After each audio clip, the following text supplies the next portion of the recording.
Bienvenidos a meditacionesdiarias.com. Las bellas historias de la Biblia. Cuarta parte. Historia 1. Dios encuentra a un niño. Fue unos 100 años después del diluvio que Dios dispersó al pueblo que estaba construyendo la Torre de Babel. Sabemos esto porque nació un bebé justo entonces y recibió el nombre de Peleg, que significa división, porque en su tiempo se dividió la tierra. Es fácil contar hacia atrás, hasta Arfaxad, el niño que tuvo Sem 2 años después del diluvio, y así descubrir la fecha. Y ahora la gente se alejaba de Babel. Algunos no fueron muy lejos. Un grupo dirigido por Asur, nieto de Noé, viajó hacia el norte, unos 400 kilómetros, y fundó la ciudad de Nínive. Otro grupo se mudó al sur y construyó un pueblo llamado Ur. Aún otros marcharon hacia el oeste, a Europa, y muchos viajaron al este, a la India, China, Siberia, y quizás cruzaron el estrecho de Bering, hacia Norteamérica. Pronto surgieron aldeas, pueblos y ciudades por todas partes. Montaron industrias porque la gente necesitaba herramientas para construir, cultivar y cocinar. Alguien descubrió el hierro y comenzó la industria del acero. Otro descubrió el cobre y cómo fundirlo. Otros encontraron oro, plata y piedras preciosas enterradas por el diluvio. Y pronto los orfebres y los plateros comenzaron a hacer hermosos ornamentos, y alguno de ellos todavía puede verse en los museos actuales. Los constructores de barcos comenzaron a hacer pequeñas embarcaciones para navegar por el Éufrates, luego navíos más grandes para hacerse a la mar rumbo a los mares desconocidos más allá del Golfo Pérsico. Desgraciadamente, a medida que la gente estaba cada vez más ocupada, comenzó a olvidarse de Dios, al igual que sus padres antes del diluvio. Algunos incluso se hicieron ídolos y los adoraban. Es difícil de entender, porque Noé y sus hijos todavía vivían. Noé vivió 350 años después del diluvio, y Sem 500, y uno pensaría que la influencia de estos hombres, que sabían lo que Dios había hecho en años pasados, haría que los demás se mantuviesen leales y fieles. Pero no fue así. Indudablemente, estos ancianos continuaron relatando cómo Dios había destruido el mundo a causa del pecado, y cómo los había salvado en el arca. Pero poco a poco, para muchos pasó a ser una mera leyenda. Nadie quería escuchar. Con el paso de los años, aumentó la maldad, pero cuando la gente se olvida de Dios, comienza a pecar. 300 años después del diluvio, las condiciones eran casi tan malas como antes. Al contemplar la escena, Dios debe haberse apenado muchísimo.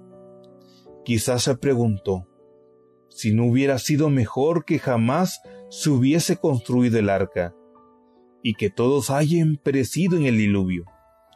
Pero, por supuesto, Él no podría haber permitido que eso sucediera. ¿Por qué? ¿No les había prometido a Adán y Eva en el jardín del Edén que un día restauraría todo lo que había perdido cuando le desobedecieron? ¿No había dicho que la simiente de la mujer aplastaría la cabeza de la serpiente? Uno de los hijos de la mujer algún día tenía que vencer a Satanás. Solo había una cosa que podía hacer.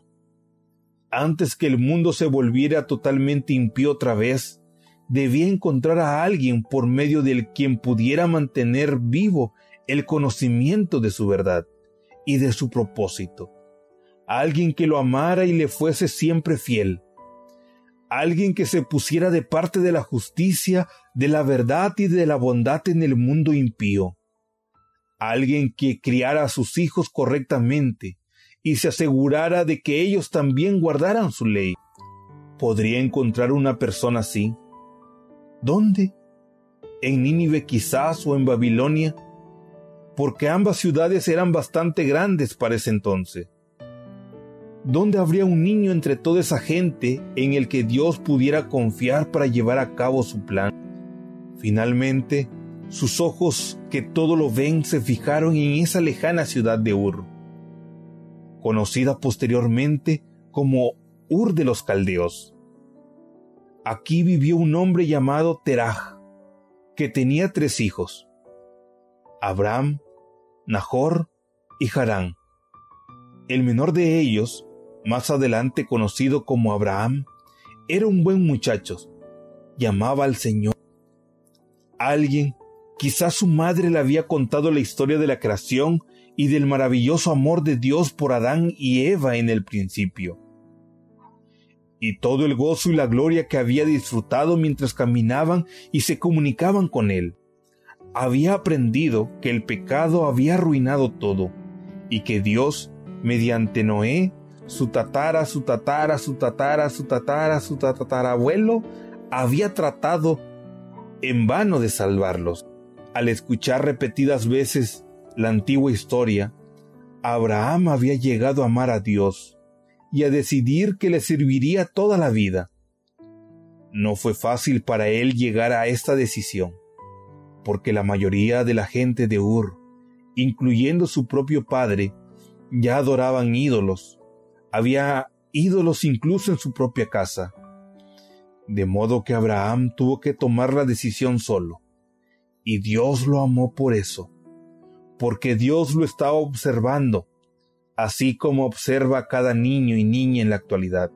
Y cuando Abraham tomó esa importante decisión, puedo imaginarme a Dios diciendo: este es el muchacho que he estado buscando, un muchacho que no me falle, un muchacho a quien pueda contarles mis secretos y a quien pueda confiarle el futuro de mi plan de redención para el mundo.